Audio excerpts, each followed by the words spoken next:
There are now two major companies making a statement tonight in the gun control debate. This just 2 weeks after that school shooting in Florida. Walmart and Dick's Sporting Goods saying they're changing their policies on gun sales. 24-hour News 8's Vi Nguyen joins us now with more on those changes. Vi. Yeah, Phil and Brooke, both companies said they reviewed their policies and decided the time to take action is now. Dick's Sporting Goods announced several changes this morning, like how they will no longer sell guns to anyone under the age of 21. And Walmart said they will do the same when it comes to guns and ammunition. Students who survived the high school shooting in Parkland, Florida want lawmakers to pass tougher gun laws and even started a movement to get their message across. We concluded that if these kids are brave enough to organize and do what they're doing, then we should be brave enough to take the stand. The CEO of Dick's Sporting Goods says the company will no longer sell guns to anyone under 21. It also won't sell high-capacity magazines. He says the stores have never and will never sell bump stocks. Dick's removed assault-style rifles from their stores after the Sandy Hook shooting back in 2012. He says now they will no longer sell those guns through their other company. We expect that there's going to be backlash here, but when you look at those kids and their parents and the grief that everyone's going through, and we don't want to be a part of this story any longer.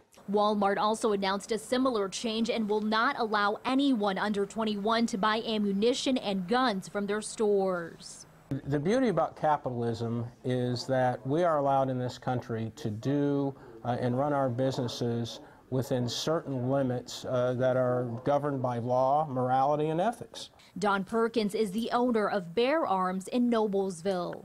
And as from your standpoint, your store, will you be making any changes? At this point, we are going to follow the law. Perkins says if the law by the state and federal government is changed, then his store will follow. As always, we always hope that we never see another one of the type of shootings that we've seen. I'm not sure that with gun control fixes that. Now, as for Dick's Sporting Goods, the company said they followed all rules and laws and ended up selling a shotgun to the Parkland shooting suspect. However, it was not the same gun used in the school shooting. Vi Nguyen, 24-hour News 8.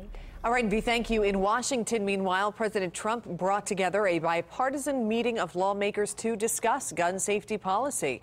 The president says a first step should be an agreement on stronger background checks, but it is clear he wants more. The president emphasized his admiration for his admiration, for the NRA and the Second Amendment, but he urged lawmakers to consider age limits and closing the gun show loophole, as well as mental health reforms.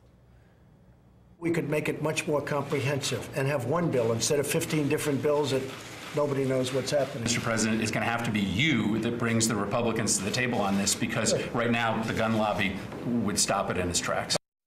So that was Democrat Chris Murphy of Connecticut challenging the president to take the lead. The president says he likes that responsibility, and he says he's optimistic about getting something done.